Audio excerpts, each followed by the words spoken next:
오늘 말씀은 우리 마태복음 21장 12절로부터 22절까지 말씀입니다. 우리 함께 읽도록 하겠습니다.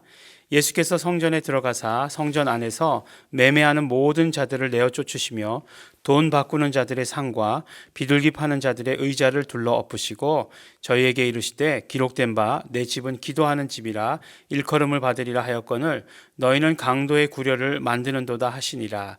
소경과 저는 자들이 성전에서 예수께 나오매 고쳐주시니 대제사장들과 서기관들이 예수의 하시는 이상한 일과 또 성전에서 소리질러 호산나 다윗의 자손이여 하는 아이들을 보고 분하여 예수께 말하되 저희의 하는 말을 듣느뇨. 예수께서 가라사대 그렇다.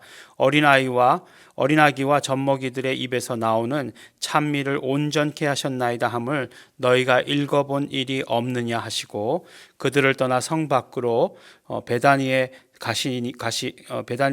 가서 거기서 유하시니라. 이른 아침에 성으로 들어오실 때에 시장하신지라. 길가에서 한 무화과 나무를 보시고 그리로 가사 잎사귀밖에 아무것도 얻지 못하시고 나무에게 이르시되 이제부터 영원토록 내게 열매가 맺지 못하리라 하시니 무화과 나무가 곧 마른지라. 제자들이 보고 이상히 여겨 가로되 무화과 나무가 어찌하여 곧 말랐나이까. 예수께서 대답하여 가라사대 내가 진실로 너희에게 이르노니 만일 너희가 믿음이 있고 의심치 아니하면 이 무화과 나무에게 된 이런 일뿐만 아니라 이 산더러 들려 바다에 던지우라 하여도 될 것이요 너희가 기도할 때에 무엇이든지 믿고 구하는 것은 다 받으리라 하시니라. 아멘. 우리가 성경을 읽다 보면 모든 것에 다 해답을 가지고 있다라고 이렇게 저는 생각지는 않습니다. 물론 저의 아버지 부족함이지만 그런 모든 것에 대해서 나는 다 답을 알고 있어라고 하는 것 자체가 어떤 면으로는 그러면 그게 성경일까? 라는 그런 생각도 해요. 내가 하나님에 대해서 모든 걸 다 알고 있다. 그러면 이미 하나님은 아니신 거잖아요. 하나님께서 알려주시는 부분만 아는 거죠. 그것도 알려주시는 부분도 다 알면 좋겠는데 그렇지 못하다는 데에 문제가 있는 것이죠. 그 마태복음의 특징에 대해서 말씀드리면서 아주 정말 뭐라 그럴까요? 편집적으로라고 얘기해야 되나? 아주 그냥 모든 것을 예수님께서 하신 일을 다 어떻게 이야기했냐면 기록된 대로 기록한 것을 이루시니라 라고 하시는 것을 보게 됩니다. 예수님께서는 심지어 말씀하실 때에도 모든 것들을 말씀하실 때에 성경에 기록된 말씀을 말씀하시는 것을 보게 되는 것이죠.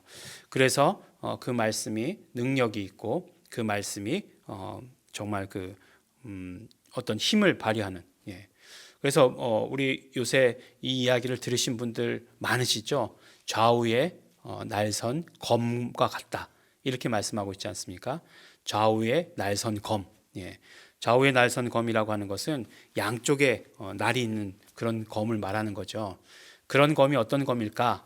라고 하는 것 우리 생각해 보게 되는데 하나님의 말씀이 있으면 하나님의 말씀이 있으면 하나님의 말씀은 한 날이다 이렇게 말씀하시지 않습니까?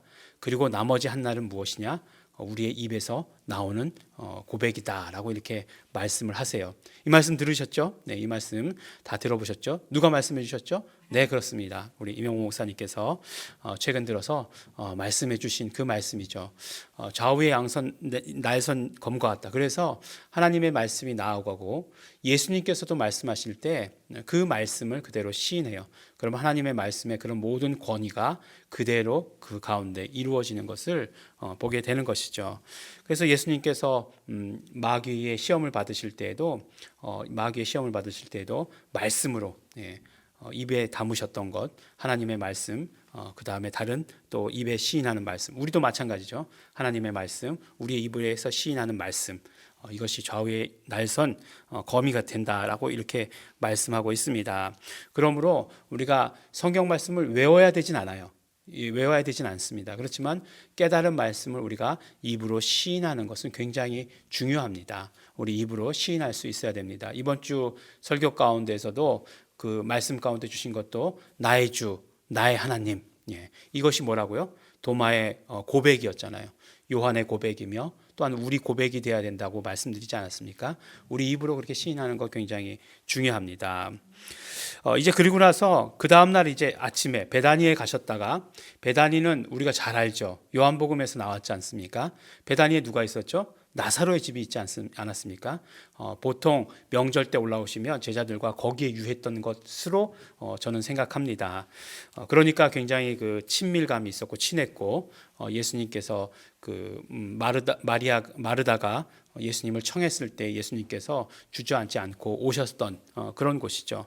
그리고 나사로를 일으키신 그곳이 베다니니까 베다니가 멀지 않았어요. 그래서 갔습니다. 왜 그럼 예루살렘에 계시지 베다니까지 가셨는가?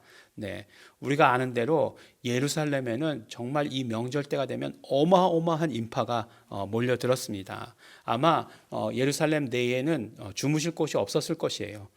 베다니만 돼도 그래도 굉장히 거기도 복잡했을 텐데 그래도 예수님께서 거처할 곳이 있으셨다라고 하는 것을 우리가 알 수 있죠. 그래서 거기 가셨습니다.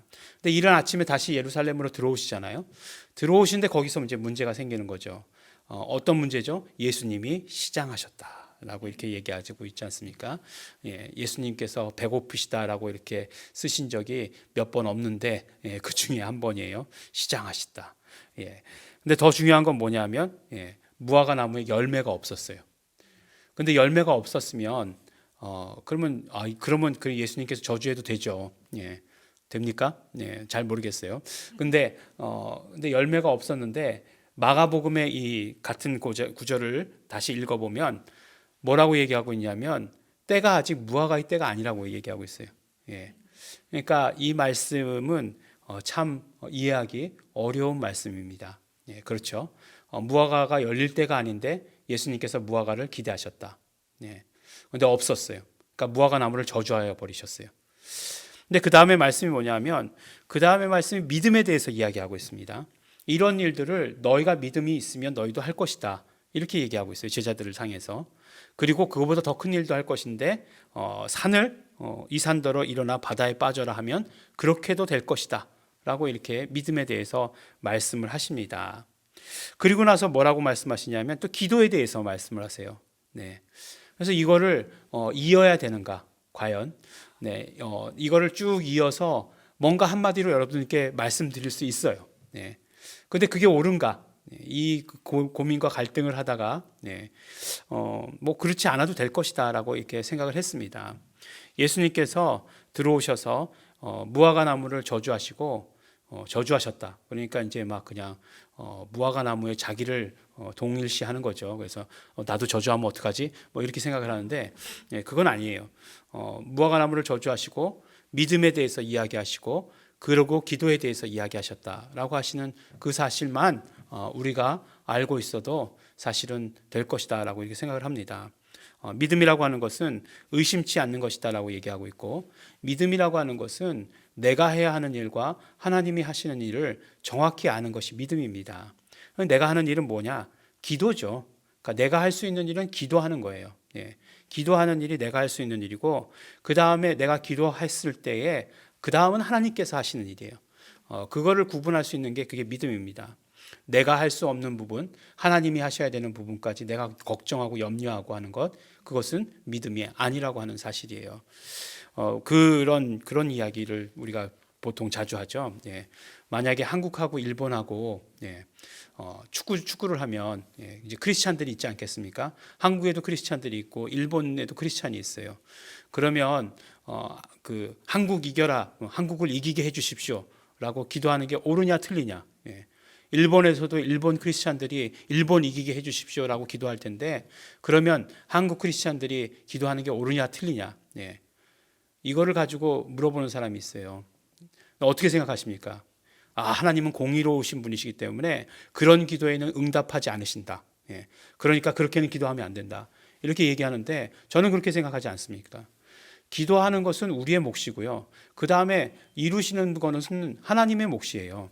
하나님께서 하실 일을 가지고 내가 판단하고 내가 어떻게 제안하고 하는 것은 잘못된 일이죠. 믿음은 내가 정말 간절한 소망을 가지고 내가 간절히 소망하는 것을 기도하는 거죠.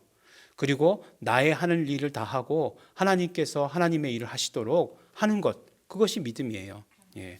그래서 이 산더러 들려 바다에 던지우라 하여도 그대로 될 것이다 라고 하면 이제 나중에 겨자씨 하나 할 만한 믿음이 있어도 그렇게 될 것이다 이렇게 말씀하지 않습니까?